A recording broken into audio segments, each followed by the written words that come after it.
지난주까지는 계속 이제 중학교 1학년 그 사회를 계속 해왔었는데, 이제 오늘부터 중학교 역사도 같이 공부하도록 하겠습니다. 이 역사라고 하는 건 그런데 그 꼭 중학생뿐 아니라 모두에게 그 꼭 필요한 가장 기본적인 인문 소양이기 때문에 중학생뿐 아니라 그 역사에 관심이 있으신 분은 누구라도 같이 들어주시면 재미있겠습니다. 부모님이 같이 들어도 재미있고요. 자, 그러면 그 중학교 역사 지금부터 달려갑니다.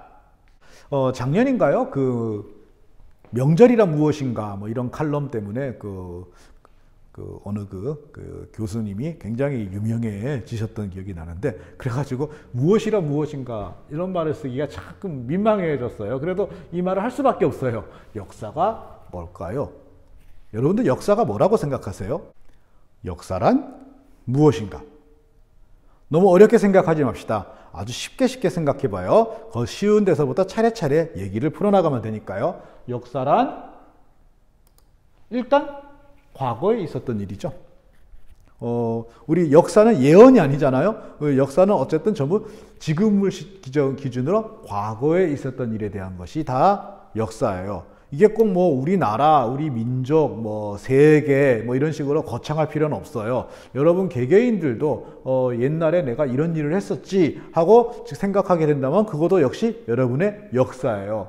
또 여러분 가족이 옛날에 이런 일을 했었어 뭐 이런 걸 얘기하게 된다면 그거 역시 여러분의 가족의 역사가 되는 거죠. 역사는 일단 과거에 일어났던 일을 바탕으로 하는 거예요.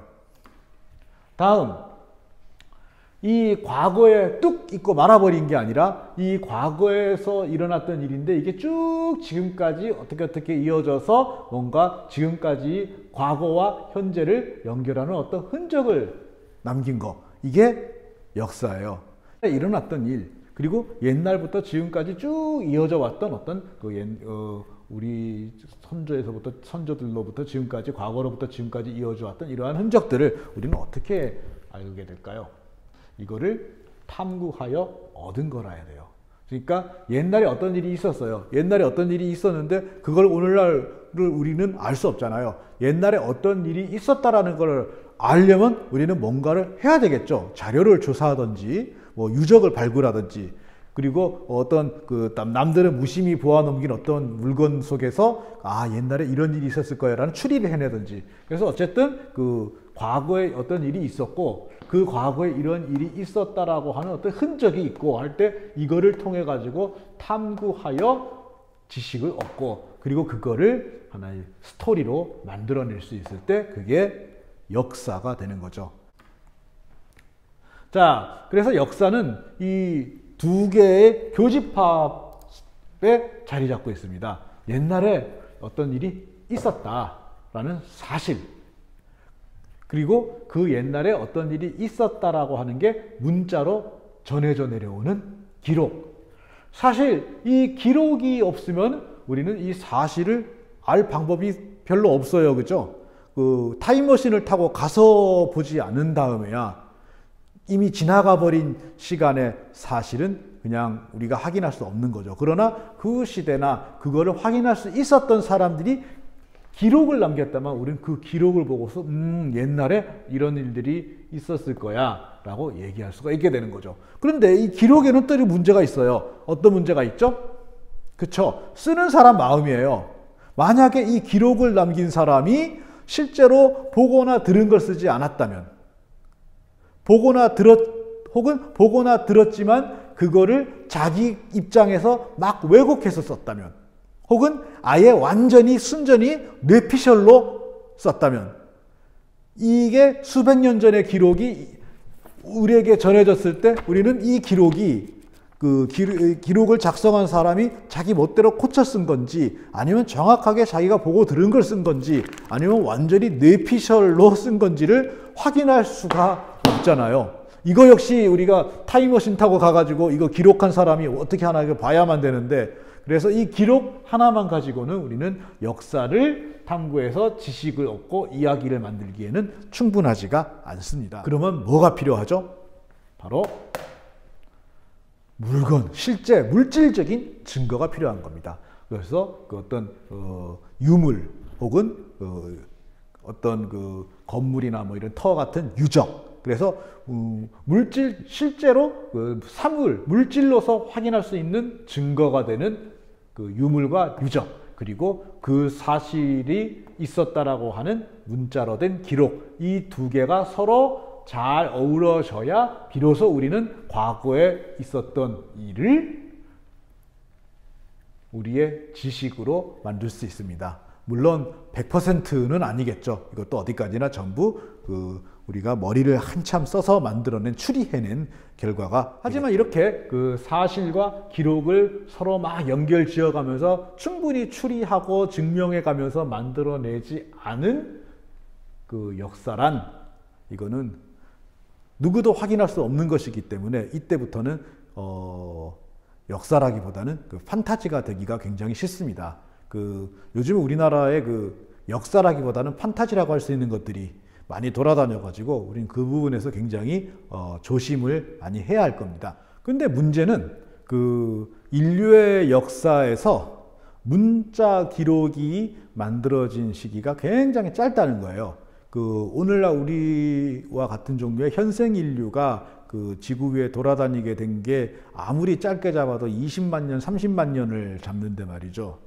그런데 이 수십만 년의 역사를 가진 그 현생 인류가 문자로 기록을 남긴 거는 지금부터 아무리 옛날로 거슬러 올라가도 5,000년, 6,000년 전밖에 안 돼요. 그러니까 사람은 지구상에서 사람이라고 하는 존재는 태어나가지고 거의 대부분의 시간을 글자 없이 살았던 거예요. 수십만 년의 역사에서 5,000년이라는 역사는 기껏해야 1%밖에 안 되잖아요. 그죠? 99%의 시간을 문자 없이 살았고 겨우 1%의 시간만 문자를 가지고 기록을 남기고 사는 거예요. 그래서 우리 사람의 역사는 거의 대부분 문자 이전의 역사예요. 그래서 이 문자 이전의 역사를 흔히 선사시대라고 얘기하고요. 문자 이후의 시대를 역사시대라고 얘기해요. 왜냐하면은 이 문자 기록이 있어야 이게 여러 가지 유물이나 유적하고 같이 서로가 서로를 증명하면서 우리가 역사를 만들 수 있거든요. 그런데 문자가 기록되어 있지 않은 시대는 우린 그냥 추측밖에, 상상력을 동원한 추측밖에 할 수가 없는 거죠. 유물이나 유적을 통해 가지고. 그래서 아주 오래된 물건이나 혹은 오래된 어떤 흔적을 찾았어요. 찾았는데 기록이 없기 때문에 여기 이 물건을 가지고 이 사람들이 뭘 했는지, 여기에 이 터에서 사람들이 뭘 하고 어떻게 살았는지, 누가 살았는지, 누가 뭘 했는지를 도대체 알 수 있는 방법이 없어요. 그럴 때는 그냥 상상력을 가지고 추리할 수밖에 없는 거죠. 그렇지만 그게 아무리 논리적으로 그럴듯한 추리라 하더라도 어쨌든 그 시대에 직접 가서 본 건 아니기 때문에 확인할 방법은 없는 거죠. 반면에 이 문자 기록이 있으면은 이 기록을 가지고서 이게 이상한 물건이 있는데 이게 뭐지? 하다가 누가 쓴 책에 보니까 이런 대목이 나오는데 이 물건이 아마 여기에 해당되는 걸 거야 하고 좀 더 정밀한 추리를 하고 의문을 해석해 가지고 역사로 만들어낼 수가 있겠죠. 그래서 역사책에서 우리가 역사 시간에 다루는 내용의 대부분은 이 문자 기록 이후의 시대입니다. 그리고 이제 뇌피셜로 역사를 막 판타지로 만드는 사람들이, 그래서 보면은 제일 많이 다루는 시대는 거꾸로 문자 기록이 없는 시대, 선사시대를 가지고 온갖 뇌피셜들을 만들어내죠. 그래서 역사를 탐구한다라는 거는 이 두 가지 방법을 같이 하게 되죠.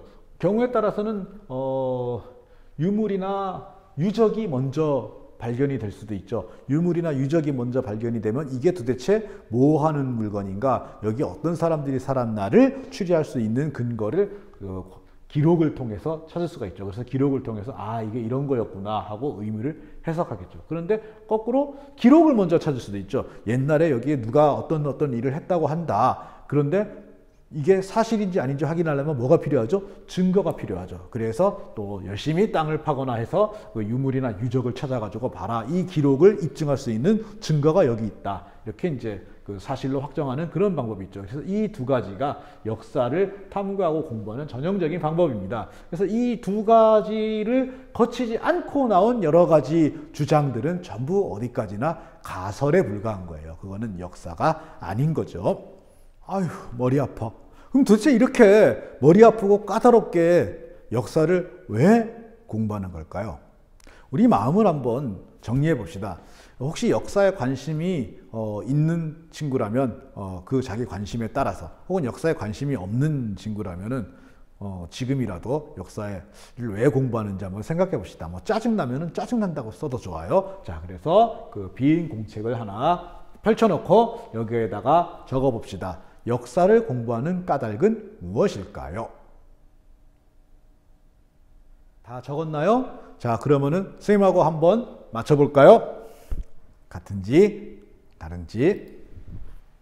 자, 우선 첫째, 역사를 통해서 우리는 현재를 이해할 수 있습니다. 현재를 그냥 아는 게 아니라 이해한다는 거예요. 그 입장이 되어서 이해할 수 있는 거죠. 이 세상의 모든 것들이요, 과거로부터 이어져 온 거죠. 그냥 이 순간에 뿅 하고 나타나는 건 없어요. 뭐가 있더라도 이 과거에 뭐 이 책도 종이가 또 있었고, 종이는 예전에 나무였고 뭐 그럴 거 아니에요.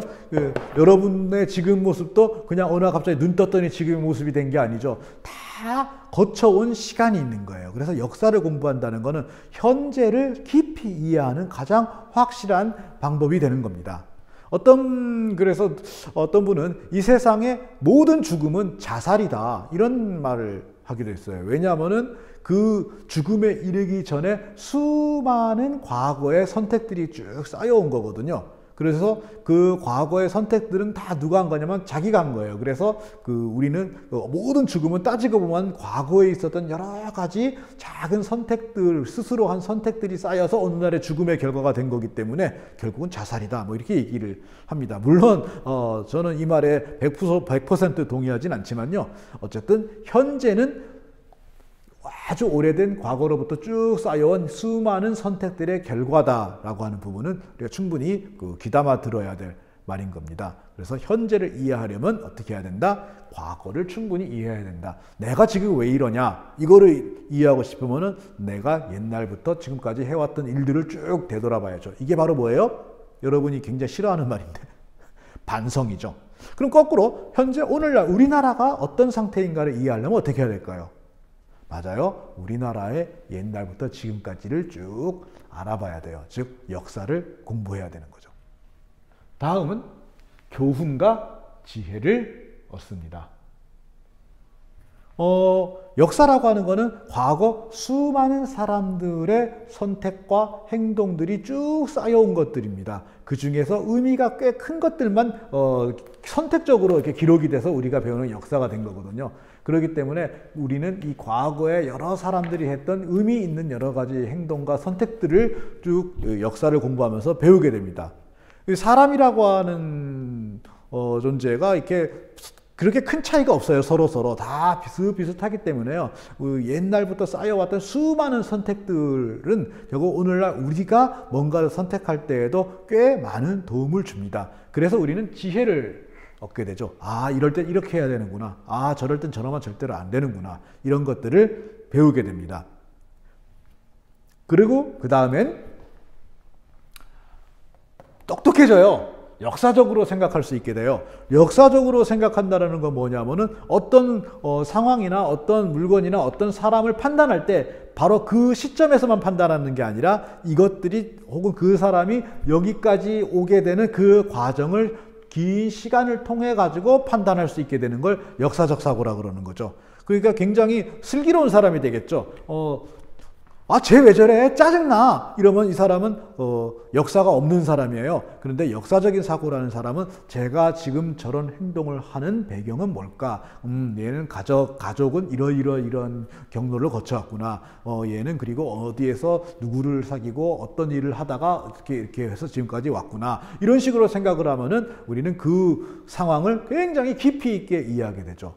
또한 역사적으로 사고한다라고 하는 것은 어떤 현상을 우리가 이해할 때 거기에 그 시간이라고 하는 걸 집어넣고 이해할 수 있다는 거예요. 그러니까 모든 걸 다 현재 나의 관점에서 보는 게 아니라 그 시절 그때 그 사람의 관점에서 우리가 생각할 수 있게 되는 거죠. 이거 우리가 역지사지라 그러잖아요. 내가 만약 그 시대에 거기에 있었다면 어떻게 생각하고 어떻게 행동했을까? 이렇게 상상할 수 있는 거.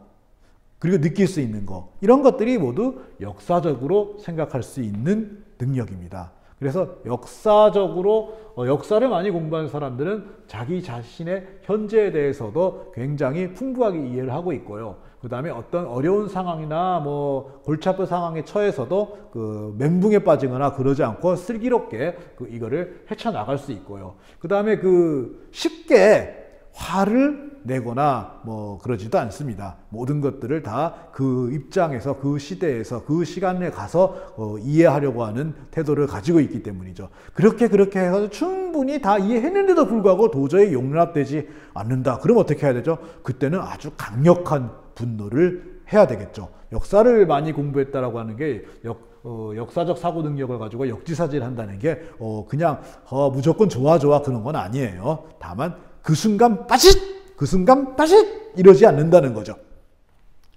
그리고 마지막으로 세계에 대해서 열린 마음을 가지게 됩니다. 역사를 공부하다 보면요, 굉장히 분명하게 확인할 수 있는 게요, 우리만의 것이란 건 없어요. 이 세계의 모든 역사는 막 서로 연결되어 있습니다. 서로 연결되어 있기 때문에 그 속에서 우리가 더 뛰어나고 우리는 착하고 쟤네는 나쁘고 이런 거 따져봐야 굉장히 그냥 허무한 얘기예요. 그래서 역사를 공부하면 할수록 우리는 서로 연결된 세계의 한 부분이라는 거, 나는 세계의 한 부분, 우리 민족도 세계의 한 부분이라는 거를 점점 알게 됩니다. 그래서 역사를 많이 공부할수록 세계에 대해서 열린 마음을 가지게 되죠. 지금 우리나라하고 일본하고 사이가 굉장히 나쁘잖아요. 근데 옛날에 이런 연구가 있었어요. 고구려 문화재단인가에서 했던 연구였는데, 한국 학생들하고요, 일본 학생들이 서로가 서로를 미워하는 정도하고 서로의 역사에 대해 알고 있는 정도를 비교해 봤어요. 그랬더니 어떻게 나왔느냐? 일본 역사에 대해서 많이 아는 학생, 그 다음에 한국 역사에 대해서 많이 아는 일본 학생은 서로에 대해서 미워하는 감정이 훨씬 낮았어요. 그럼 어떤 사람들이 서로 미워하고 막 혐오하고 그랬느냐? 한국에 대해서 한국 역사를 공부하지 않은 일본 사람, 일본 역사를 공부하지 않은 한국 사람은 됐고! 저 새끼 나빠! 이렇게 무조건 혐오하고 미워했답니다. 공부를 한다라는 것은 이러한 감정에서 벗어나는 것을 뜻하는 겁니다.